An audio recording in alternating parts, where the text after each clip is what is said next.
Today I'm answering your questions about college. Charlotte Latte asked, how did you pick a college and how were you sure that you wanted to go in the first place? And how do I figure that out by March? That's a lot of questions.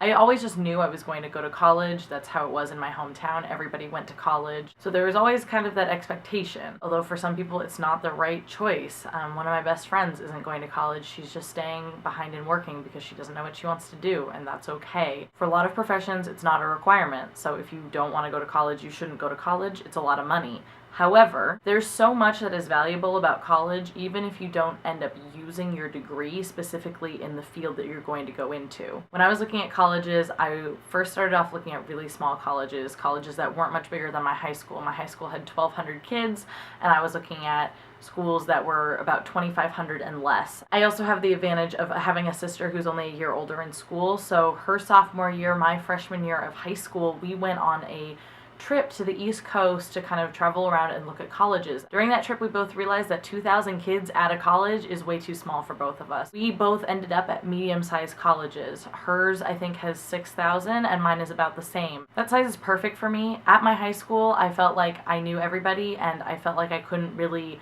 breathe around these people because I knew that they all knew who I was. Here it's really liberating because there's people who you don't know. You can walk by people all day long and not know any of them, but there's also going to be enough people that you do know, percentage-wise, that you will be able to walk around and see the community and say hi to people in the elevators. For me, size was a huge factor, no pun intended. So definitely visiting colleges to kind of see what size works for you will definitely help narrow it down. And I know she's from Canada and the schools are a lot bigger, so maybe going to the US would be a good idea. The other reason I picked my college was because they have an awesome speech pathology program, and that's one of the reasons I definitely knew I wanted to go to college also. You need a master's degree to practice speech pathology. I'm here because of that program. Here specifically because of that program, and here college because of that requirement. Going to college will also just make you a better writer and give you a lot of relationships and connections that you wouldn't have otherwise. I know it sounds dumb to say, but you learn so much even not in your field. Like, I'm taking a Caribbean history class and that will never relate to speech pathology, but it's really interesting and it definitely, I think, makes me a better world citizen.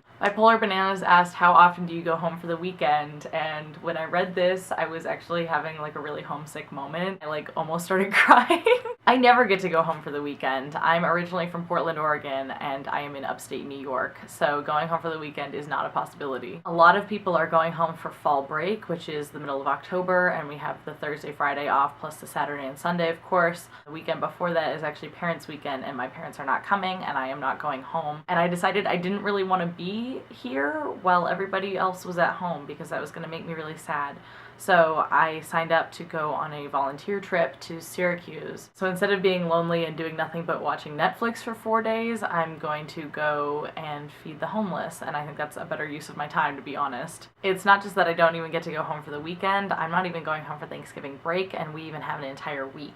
I could go home if I wanted to, but it's honestly so much work to go home that for me, it was like not worth it. I decided I just want to stay and I'll go home for Christmas. I will be spending the first couple days of Thanksgiving break in New York with my friend Magali. That's really exciting because we're YouTube friends and we've never met, and I get to go stay with her and I'm really excited. And then I'm traveling to Boston where my sister goes to college, and I will be spending the actual holiday and the rest of that weekend with her. I'm definitely starting to get really used to college, and I'm starting to really feel like it's home, and I'm starting to really, really love it and get into kind of my groove and into my routine. But it's been really good so far, and I'm really happy here, and I'm definitely glad that I made this decision. Right before I went off to college, I was starting to go, why did I have to go so far away? Why couldn't have I just gone to the University of Oregon, like half of my graduating class? Now that I'm here, I love it, and I love the community, and it's just perfect for me, like I thought it would be. Ask me again how I like college when the snow starts, though, because that'll be a struggle in upstate New York.